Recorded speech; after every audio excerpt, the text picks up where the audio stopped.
para as matemáticas e para as ciências do que as raparigas. E, claro, como são americanos, acharam que aquilo é verdade universal e, portanto, ficou provado cientificamente que os homens têm, neste universo, que foi um universo imenso, diga-se de passagem, os homens têm mais competências e tendências para as matemáticas e as ciências. Curiosamente, passado alguns anos, felizmente, uma equipa de outros homens decidiu discutir tudo isto num outro universo, um universo muito mais alargado, em que auscultaram 40 países e não só os Estados Unidos. E os resultados, curiosamente, foram estes. Esbatem-se os 36% completamente, a ponto de chegar aos 0% de diferenças num país como a Islândia. Porquê? Porque há igualdade de género intuitivamente em cada esquina. E, portanto, o que este relatório de PISA concluiu é que, de facto, não tem a ver apenas com a tendência, tem a ver com um universo que está disponível para que tanto faça o rapaz ou a rapariga gostar mais de matemática ou ciência. Portanto, Maria, não lhe vou perguntar se gosta mais de matemática ou ciência, porque é um bocadinho óbvio, mas teve algum dia alguma situação mais caricata por ser mulher num universo tendencialmente masculinizado? Imensas. Obviamente eu tive imensos episódios quando as pessoas dizem se alguma vez foram discriminadas, muitas vezes me perguntam, etc. Como há pouco a pergunta se alguma vez deixamos de fazer algumas coisas por sermos mulheres. Eu acho que em qualquer uma destas perguntas é obviamente que estamos a ser discriminadas o tempo todo e é óbvio que estamos sempre o tempo todo a deixar de fazer coisas porque somos mulheres.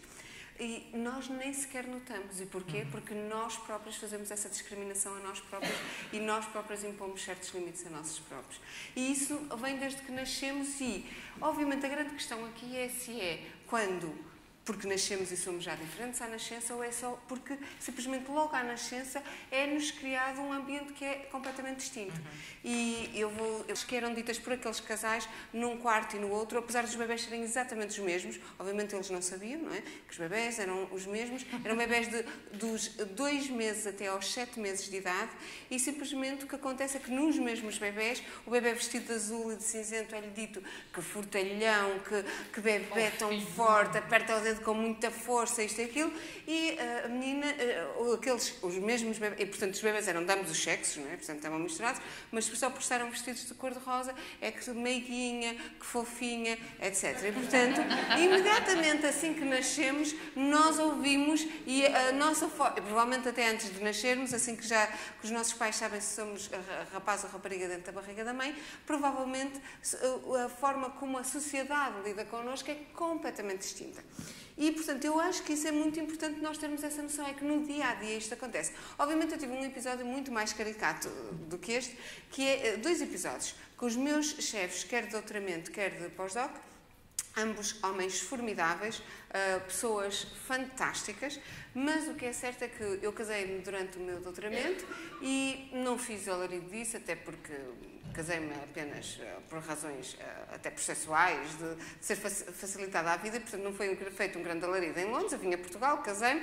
Quando voltei, não tinha dito ao meu chefe que me ia casar, vim só a Portugal para me casar e voltei para o trabalho, mas ele soube que eu entretanto me tinha casado e chamou-me e teve uma grande conversa que só passado para aí 45 minutos é que eu percebi que era porque ele tinha sabido que eu me tinha casado e perguntar se eu realmente ainda estava séria em relação a fazer doutoramento, isto e aquilo, aquilo. O meu marido estava em Londres a fazer doutoramento como eu e nunca ninguém lhe fez esse tipo de perguntas. E, portanto, é óbvio que ele foi muito cuidadoso e foi muito politicamente correto, portanto, nunca fez a pergunta diretamente, etc. Não chegou ao ponto daquele chefe da doutora Leonor Shasta, então, é este ano que engravidas. E, portanto, não, porque era inglês e, portanto, havia o politicamente correto e ele sabia que não podia ultrapassar certos limites, mas o que é óbvio é que na cabeça dele estava ali uma preocupação, provavelmente esta já não vai fazer mais o doutoramento e não vai acabar.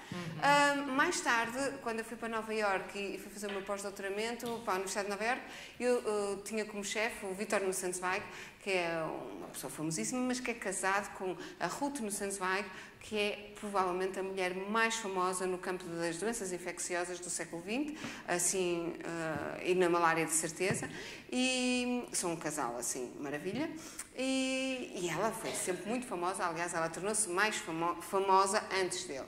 E simplesmente, a um determinado momento, estávamos a pensar num projeto, isto, aquilo, aquilo outro, estávamos a discutir, e ele vira-se para mim e disse assim: Maria, tu tens todas as qualidades para ser uma cientista fantástica, só tens um problema, é que és mulher. E disse-me isto um homem com 72 anos, na altura eu já tinha 72 anos, e simplesmente casado numa vida inteira com uma mulher famosíssima, cientista, e ainda tem aquele tipo de afirmações. E, portanto, isto... Mas não era nunca no sentido de tens este problema que vai ser um obstáculo para o resto da tua vida. Não, era claramente... É um problema. Claro. Problema que simplesmente vais ter dificuldade em ultrapassar isto, porque... E ali a razão na discussão era porque simplesmente ele gostaria que eu passasse a perna à outra pessoa, e eu disse-lhe que não ia passar, que só podíamos conversar e tentar discutir o assunto, e ele achava que, se fosse um homem, provavelmente faria aquilo de olhos fechados e não ia estar... Claro que é um estereotipo, porque eu acho que ao mesmo tempo está a ser extremamente negativo para todos os meus colegas, que eu tenho muitos bons colegas homens que nunca seriam capazes de passar a perna, e tenho colegas mulheres que provavelmente fariam. Mas o que é certo é que este estereotipo existe constantemente. E, portanto, o que eu acho é que a verdade é que é muito difícil, a ciência não consegue decidir neste momento se existem estas diferenças, são o que é realmente diferente que está nos nossos genes e que está na nossa genética, que é realmente diferente, e o que é realmente diferente daquilo que nós tivemos durante o momento em que nascemos. Claro. E isso é muito difícil de decidirmos, mas seja quais as razões dessas diferenças, o que é certo é que existem essas diferenças, mas nós devíamos valorizar essas diferenças na sociedade. Ou seja, nós simplesmente, o que nós não podemos é discriminar no sentido de puxar para baixo. Mas as diferenças, elas existem, e é o que faz a sociedade ser tão fantástica. Claro. Obviamente vai sempre haver diferenças se eu nasci no Porto e outra pessoa nasceu em Cabul. As diferenças vão ser horríveis. Horrivelmente diferentes, porque esta pessoa não teve oportunidades. Mas as diferenças, se eu nasci no Porto ou nasci em Londres, podem ser maravilhosas, porque tivemos acesso a culturas diferentes. Ou se eu nasci no Porto e outra pessoa nasceu em Delhi ou no Bahia. As diferenças podem ser diferentes por serem maravilhosas e não por serem a puxar para baixo. Claro. E eu acho que é isso que nós temos que pensar, que temos que ver, é que é muito importante à sociedade ter pessoas diferentes, e não essa diferença ser porque eu sou mulher e outro é homem. Essas diferenças somos porque cada um é um ser humano diferente, e nós temos que simplesmente respeitar essas diferenças. Claro. Mas há algo muito importante, é que essas diferenças, nós nunca nos podemos esquecer que nós somos 50% da sociedade, as mulheres. Portanto, nós estamos aqui todas a discutir isto, e partimos do princípio que nós somos feministas e que não fazemos essas diferenças, mas nós fazemos essas diferenças sem o notar. E há duas experiências, mais uma vez, publicadas e muito, muito interessantes. Há uns anos atrás, a orquestra, eu acho que é Metropolitana de Nova Iorque, não sei exatamente o nome, mas acho que é a Orquestra Metropolitana de Nova Iorque, estava com um problema enorme. Tinha 90% dos seus músicos eram homens. E estava com um problema porque estava a ser acusada por todos os jornalistas, pelos mídias, de como é que é possível haver tantos homens em Nova Iorque e não haver mulheres músicas. Então eles decidiram simplesmente fazer uma audição, estava numa época de renovação, e tudo que fosse renovado ia ser com cortina fechada. Portanto, as pessoas que estavam a escolher, era uma prova cega, e simplesmente não viam quem estava a tocar. E o que é certo é que no final escolheram mais homens do que mulheres.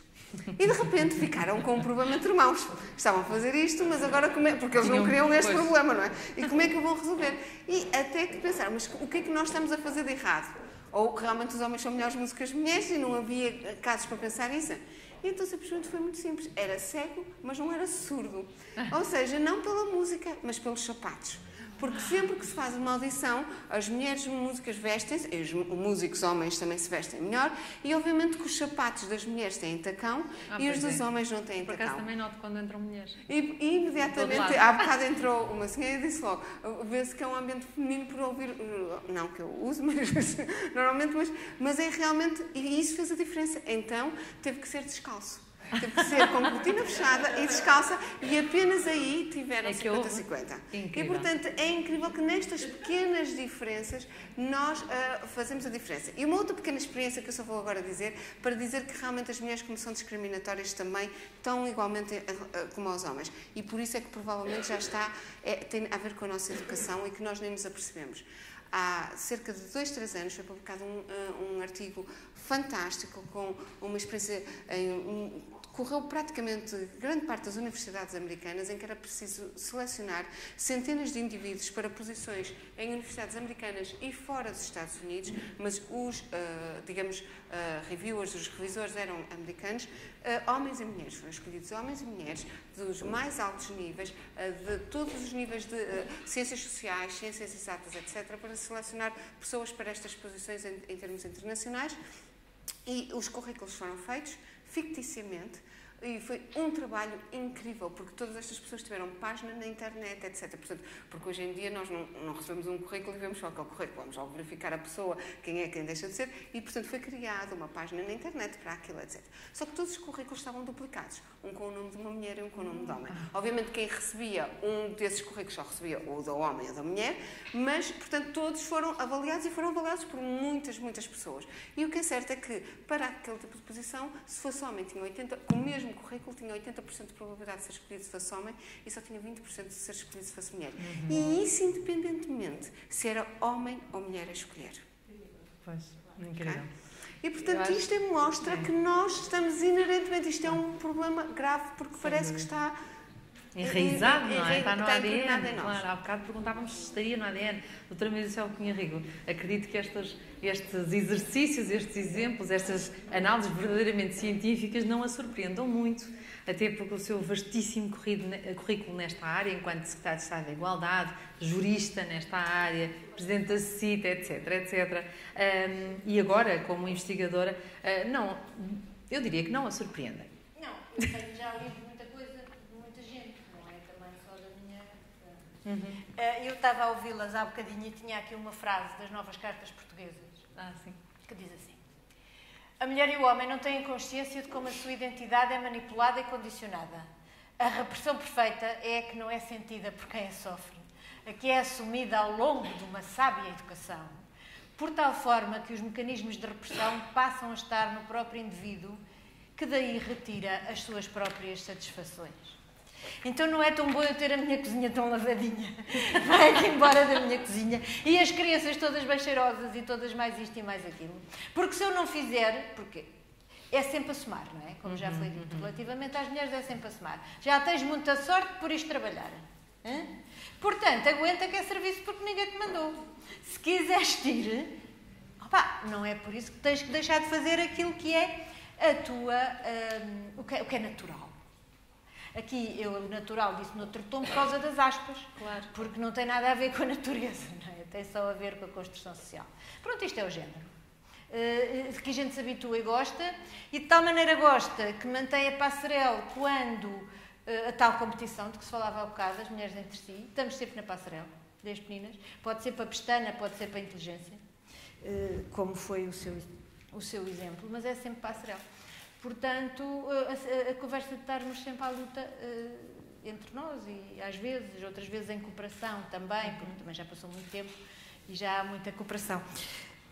Pois não surpreende, mas é possível mudar. Porque se é construído e se não é natural, a natureza aguenta. A que não é natureza, constrói. Claro. E o direito, porque eu sou de direito, ajuda a construir. Ajuda a melhorar a natureza. A medicina ajuda a mudar no hardware. Nós podemos ajudar no software, não é? E a lei é software também nestas coisas. Que já se viu que mudou muito. É muito importante e, sobretudo, a aplicação da lei. Eu não posso perder a oportunidade de estar na ordem, porque a ordem é uma parte do tripartido da coisa, não é? É o Ministério Público, são os juízes e são os advogados e as advogadas. Portanto, pode ser um fator de mudança na aplicação. Até porque pode levar sempre ao processo, penso, uma forma de interpretação não tradicional. Tem pasadas de coisas fantásticas para se inspirar, a começar na Convenção das Nações Unidas sobre a Eliminação de Todas as Formas de Discriminação contra as Mulheres e as suas maravilhosérrimas recomendações gerais, que não são vinculativas, mas são fortemente encorajado a aprofundar. E tem também mais pasadas, paletes de coisas do Conselho da Europa e do PNUD e da OIT, que é a minha organização internacional preferida. Depois eu digo quando chegar outro tema porquê. E muita coisa. Há muita coisa. E há muita coisa que também é boa para Portugal. Eu estou, digo-lhe, em estado de levitação desde anteontem à tarde. Porque vi 2 relatórios que foram publicados nessa altura, anteontem. Aliás, desembargados, eles eram só para o dia 8 de março. Um da OCDE e outro da OIT, em que Portugal está nos lugares cimeiros da partilha, da disponibilidade de instrumentos para se atingir uma melhor partilha na esfera privada. Essa é, de facto, estamos só com a Islândia. Aliás, a Islândia, que é o país que tem, o que se falou há bocado, não é? Porque não fazia diferença, se calhar também porque dentro daquelas normalidades estão as políticas sobre as licenças parentais, que é o único país do mundo que tem licenças parentais iguais. Exatamente. Para homens e para as mulheres. E a gente está na pista, a ver se lá chega, já agora depressa, porque é a chave. Para mim é a chave. Esse, quando eu pensei nos M's, era a chave da mudança. E esse, para mim, é o ponto da mudança, porque é o ponto de viragem, quer para a vida privada e porque isso também está na base da assimetria de poder, também do combate à violência contra as mulheres. Aliás, está no preâmbulo da Convenção de Istambul sobre essa matéria. Exatamente. E também sobre a mentalidade. A base da mentalidade, em que eu aqui trago, para começarmos depois, se quiserem, claro que sim, pegar nisso, a questão da linguagem, que também já foi aqui abordada e que é sempre tratada. Eu também procurei trazer coisas que fossem da modernidade e não posso esquecer 2 artigos fantásticos que foram publicados no Público, ontem. Por acaso, estranhamente, da autoria do Dr. Bagão Félix, que foi a pessoa que trouxe para a legislação portuguesa a obrigatoriedade da licença por paternidade, o tempo de licença por paternidade, e que entra aqui na flagrante contradição em fazer uma diatribe sobre, glosando o Miguel Esteves Cardoso sobre os portugueses e as portuguesas. E, de facto, por não se perceber logo à cabeça que a questão da linguagem é uma inconstitucionalidade não a fazer, viola o artigo 26, número 1, sobre a identidade pessoal. Mas também glosa-se pouco o tema e continuamos a falar de lojas de cidadão, cartão de cidadão. Exatamente, o cartão de cidadão. E aqui, posso não voltar a ter oportunidade. Tem. Outra desafiozinho, aliás, Sra. Bastonária, desculpe lá, coitada, que era inaugurar a conversa do feminino nas profissões. Ordem dos advogados e das advogadas. Quer dizer, não é só a sua porta que tem direito às mulheres. E a visibilidade já está no processo. Maravilha. Tentamos isso, mas não foi. Pois, mas está bem, mas é tão simbólico. É tão simbólico esta ordem, estes tons de masculinidade efervescente. E sabe onde é que. Não já é? agora uma nota. Pronto. E numa profissão altamente. Mais do que os advogados e as advogadas, já tiveste a conversa com os enfermeiros, porque há mais enfermeiras ainda por cima, não é? Nos advogados até está quase. Está quase. Mas tem um símbolo de bastão. Sim, mas o simbolismo. Os primeiros bastões foram daqui. Depois é que bastonearam para outras entidades também que ficaram muito gloriosas por também serem bastão. Claro. Mas o bastão deste poder é de facto ainda muito poderoso.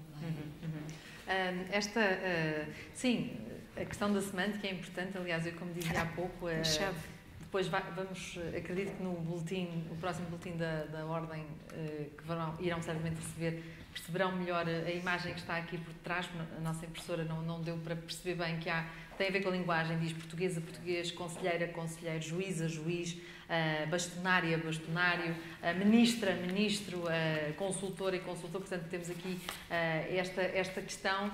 Foi uma das questões que nós levantámos quando estávamos a preparar este debate, se de facto é apenas só semântica, e não é só semântica, não é? Não, é porque, de facto, logo a seguir ao artigo do Miguel Esteves Cardoso surgiu um outro muito interessante em que perguntávamos: será que o Miguel Esteves Cardoso gostaria de ter um cartão de cidadã? Porque se é igual, tanto faz, não é? Pode ter um cartão de cidadão ou um cartão de cidadã, mas que se calhar não gostaria tanto quanto nós temos de levar literalmente para o cartão do cidadão.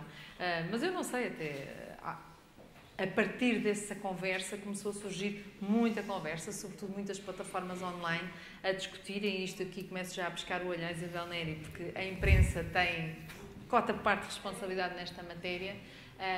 Jornalista, felizmente, não é? É como A jornalista e o jornalista, portanto, estamos aqui numa profissão 2 em 1, privilegiadas, isso é verdade, não é? Nós podemos sempre dizer que fazemos parte da classe das e dos jornalistas, mas esta questão não é assim tão vaga quanto isso. A partir daí começaram-se a discutir as questões do Happy Meal com presente para menino e para menina, o Toys R Us com ter ou não ter, e a Zara que lançou a sua coleção Ungender, que é tanto faz, venham comprar, não é? Portanto, a certa altura entra-se ou não numa espiral também de neutralidade, quando já há na Suécia. É engraçado porque eu sei que a Margarida daqui a bocadinho também vai ter de ir para a Embaixada, mas a Rita Ferro Rodrigues saiu porque foi para um evento da Embaixada da Suécia, onde eles acabaram de criar o género neutro.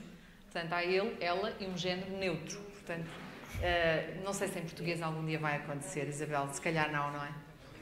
Não sei, eu não sei, agora se calhar sou um bocadinho politicamente incorreta, mas eu não sei se gosto muito dessa ideia, porque eu acho que o bom, aquilo que eu prezo e aquilo que eu tento passar aos meus filhos, que têm ambos a obrigação de levantar a máquina e de pôr a mesa, etc, etc, é como é bom a diversidade. Ainda no outro dia tínhamos essa conversa à hora de jantar, a propósito de qualquer coisa que tinha acontecido na escola, e que eu lhes tentava dizer, mas olha, atenção que esse colega que estás a dizer que é um bocadinho esquisito, se calhar é muito corajoso, porque já viste o que é vestir-se diferente, comportar-se de uma maneira diferente. Hoje em dia, ainda por cima, deve ser muito corajoso. Vê lá, se calhar podias conversar um bocadinho mais com esse teu colega. E eu acho que há muito poucas conversas deste género à hora de jantar. Claro.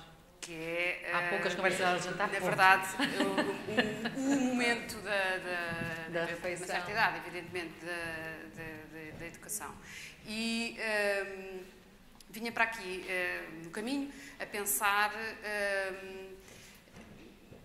nos exemplos que eu podia eventualmente dar e a dificuldade que eu tenho e que tive, aliás, quando fiz o último trabalho sobre esse tema, é uma certa subtileza em que entramos hoje em dia, não é? Quer dizer, as coisas aparentemente já são muito diferentes e depois na prática não são assim tão diferentes. Eu quando... O primeiro prémio que ganhei foi exatamente o Maria Lamas, com um trabalho em que eu fazia portanto, não foi há 20 anos, mas foi há 17 ou 18, em que eu fazia um apanhado das várias situações em que as mulheres eram chave na sociedade, e já na altura entrevistei uma série de pessoas. Uma delas era a professora Anália Torres, que tinha feito uma série de estudos e explicava como estávamos a fazer um caminho, mas tínhamos que fazer um caminho ainda mais eficaz, digamos assim, no acabar com as diferenças de literacia. Portanto, para que os homens e as mulheres pudessem estar equiparados em termos de licenciaturas, etc. Há 2 ou 3 anos, agora já não consigo precisar a data, mas foi recente, volto ao tema das questões de género, em que me foi pedido precisamente um trabalho sobre a literacia ou a superliteracia das mulheres. E a conclusão a que cheguei, ou pelas pessoas que entrevistei, evidentemente, é que as mulheres já são mais letradas que os homens. As gerações mais jovens, sobretudo. Já há mais mulheres nas universidades, já há mais mulheres em muitas áreas científicas mesmo, não é? Não é só nas letras, não é? E fiquei um bocadinho aflita. Bom, então como é que eu trabalho isto? Onde é que estão as questões de género? E é aí que me começa a perceber desta tal subtileza de que eu estava a falar. Portanto, na estatística, se olharmos só para a estatística, bom, isto está muito melhor, demos um salto brutal, não é? E volto a falar com a professora Anália Torres, porque de facto é uma investigadora fantástica e que se dedica a disto há muito tempo, e portanto também é muito interessante essa perspectiva longitudinal, que às vezes também nos falta um bocadinho hoje, com o imediatismo, às vezes falta-nos isso, não é? E ela diz-me precisamente isso. Já chegámos àquilo que nós pensávamos que o problema era a literacia, esse problema está resolvido e agora percebemos que o problema é a partilha. Portanto, no fundo, o problema é privado. Não foi assim que ela disse, mas estou eu agora a traduzir. A esfera privada... Assim, o que torna tudo muitíssimo mais complicado, não é? Claro. Porque uma das coisas que sempre me espantou, e confesso que me continua a espantar, é que nós temos uma sociedade, obviamente, matriarcal. Portanto, todos os meninos e meninas deste país, ou quase todos, ou uma esmagadora maioria, são educados maioritariamente por mulheres, seja em casa, seja na escola, seja a empregada doméstica, seja a vizinha que vai ajudar. É sempre feminino, não é? E, no entanto, nós continuamos a não nos ajudarmos umas às outras, que esta, para mim, é ainda mais importante que a questão da educação, no sentido lato, que é entre nós, mulheres, temos um problema.